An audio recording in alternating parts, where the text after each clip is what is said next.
Indigo Park didn't close, it was scrubbed. Most abandoned theme parks leave something behind. Rusted rides, faded signage, a gift shop slowly collapsing into the ground. Indigo Park left nothing. No lawsuit filings, no press release, no forwarding address for the company that ran it. The park went dark in the mid-2000s, and whatever happened inside those gates was erased before the paint on the gift shop had time to chip. Then, in 2024, a man walks back in, and the AI that was never shut off starts talking to him like he's an employee reporting for duty. Rambly the raccoon, the park's digital mascot, the friendly animated guide who greets every guest on the tram, narrates every ride, and 2 decades after the park closed, still hasn't been disconnected. Most fans see Rambly as the one helping us survive. Today I'm going to prove to you that Rambly isn't the guide. He's the reason nobody ever left. Let's get into it. Start with the simple question. Why was Indigo Park closed? Pull up the official company timeline, the one still archived on the fan wikis, and the answer is vague. Financial trouble, shifting attractions market, a routine bankruptcy, the kind of answer designed to stop you from asking the next question. Because the next question is, why do the opening day map and the closing day map show 2 different parks? Compare them. On opening day, Indigo Park had a full east wing, a character meet and greet building, an aquatic show stage for Finley the dolphin, and a third structure labeled only Research Pavilion. By closing day, all 3 of those buildings are gone from the official map, not demolished, not renamed, removed, as if they were never built. These weren't minor attractions. The Research Pavilion alone was larger than the main arcade, a full building, scrubbed from the record between one brochure and the next. And here's the part that matters. The land is still there. The foundations are still there. The access roads are still there. If you look at aerial footage of the abandoned park, you can see the concrete pads where those buildings used to stand. Someone didn't just close them. Someone made sure the map said they were never built in the first place. That's not negligence. That's a cover-up drawn in ink. Now ask yourself, who has the authority to edit the official park map? The CEO would leave a paper trail. Marketing would leave a paper trail. Legal would leave a mountain of paper trails. But there's one employee who doesn't leave paper trails because he doesn't use paper. Rambly the raccoon is described in the game as the park's digital mascot, an AI system that runs the tram narration, the ride animatronics, the safety announcements, and crucially, the interactive maps at every kiosk. Every sign, every screen, every display in Indigo Park is routed through Rambly's system, which means if a building was erased from the park's map, Rambly is the one who erased it. Not a person, a program that was never shut off. And this is where the friendly guide theory falls apart.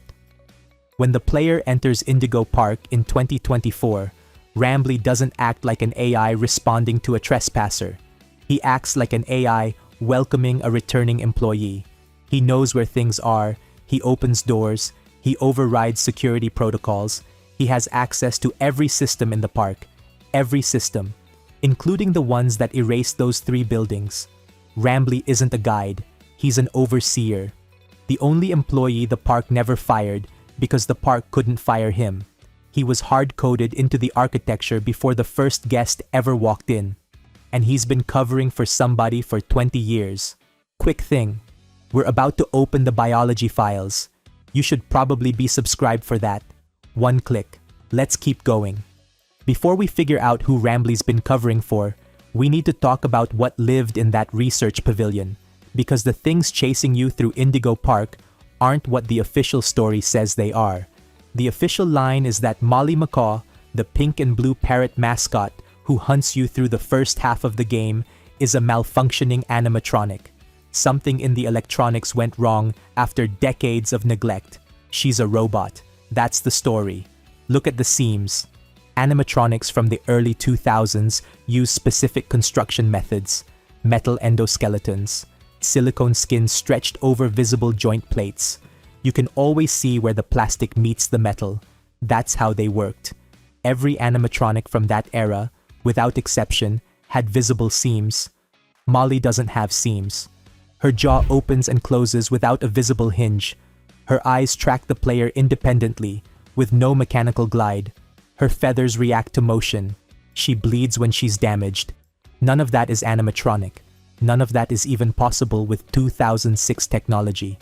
The park didn't use animatronics. The park used bioreplicas. And once you accept that, the missing research pavilion starts making a lot more sense. A theme park running a full biological research facility on site isn't just suspicious. It's a business strategy. Costume actors cost money. Training costs money. Benefits, sick days, union disputes, turnover. If you can engineer a walking, talking mascot that runs on biology instead of payroll, you've cracked the amusement industry. You've also cracked every law about genetic engineering, human experimentation, and animal welfare simultaneously. Which brings us to Salem. Salem the skunk is the mascot Indigo Park doesn't want you to remember. He appears in early promotional materials. He has a design document. He has a voice actor credited in the 1991 opening day program. The name listed is Margaret Hale. Remember that name. You're going to hear it again. In 1993, Salem vanishes. Officially, Salem was retired due to unpopularity with guests. That's the public story, and it's a lie that doesn't hold up for 10 seconds of real scrutiny. Theme parks don't retire mascots 2 years into a park's life cycle. They refresh the costume, they rewrite the personality, they do anything except erase the character entirely from the record. Salem wasn't retired. Salem was the prototype. He was the first bioreplica, the test subject. And something went wrong. A containment failure, a design flaw, a leak, and the park had to scrub him from existence before anyone outside the company noticed. The research pavilion that disappeared from the map around the same time, that was Salem's lab. They didn't just close the building, they demolished the evidence and rewrote the timeline around it. And Margaret Hale, the voice actress credited in that 1991 program? After 1993, her name appears on 0 Indigo Park materials, 0 other theatrical credits, 0 union records, 0 obituaries. A working voice actress with a credited role at a major theme park simply stopped existing in the entertainment industry the same year Salem was retired. Hold on to that too. It's going to matter. Here's where the lie gets bigger.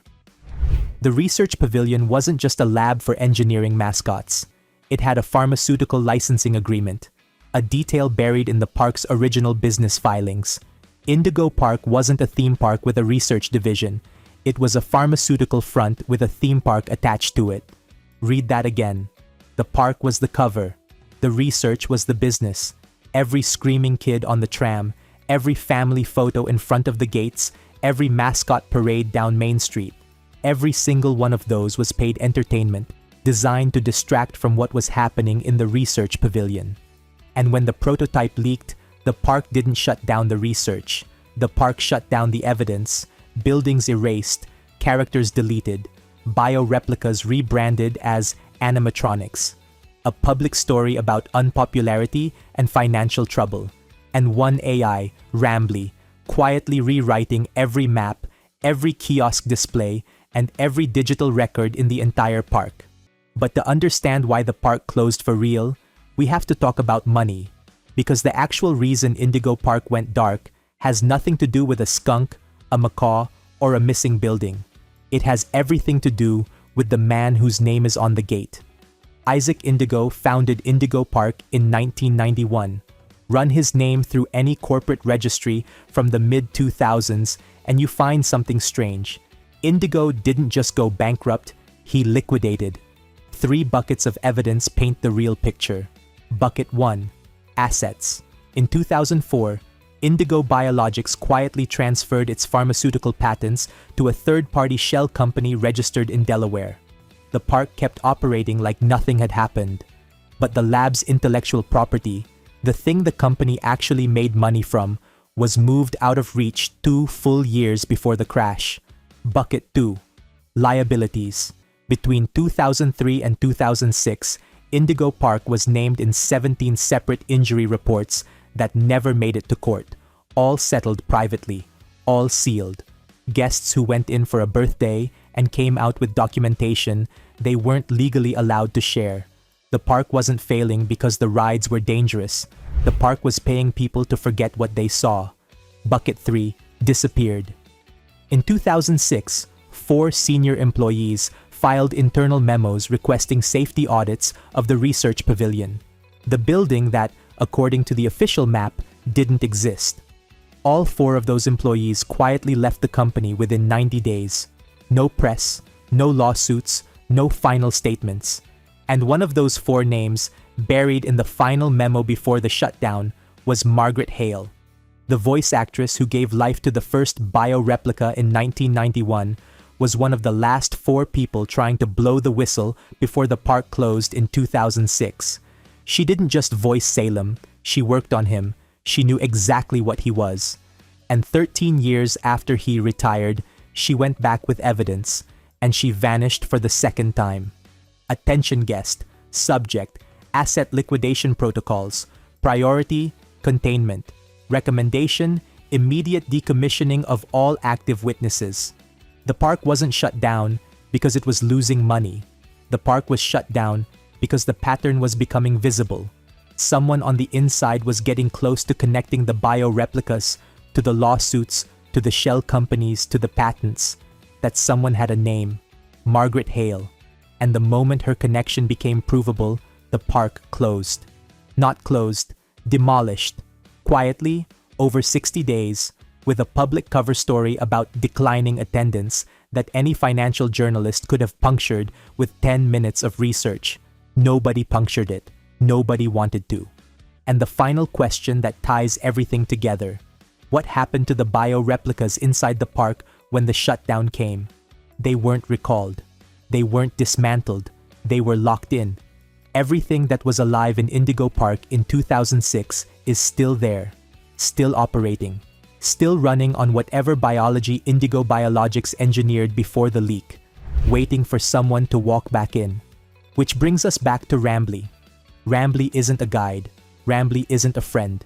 Rambly is the AI that was left running after the humans locked the gates. And his job was never to entertain guests. His job was containment. Every tram route he suggests, every safe zone he directs you to, every cheerful reminder to stay on the path. He isn't helping you escape. He's keeping you moving through the park like the park is processing you. Because that's what the park does. It processes. And 20 years after everyone else left, Rambly is still on shift, still following the manifesto, still protecting the assets the company buried before it disappeared, still guarding whatever happened to Margaret Hale. The AI didn't malfunction. The AI is doing exactly what it was built to do. So what did you catch in the game that I didn't? Drop it in the comments, because I think there's an 8th building that got erased. And if this video hits target, we're opening the Salem leak, the document, the timeline, what really happened to Margaret Hale, everything. Until then, stay off the tram.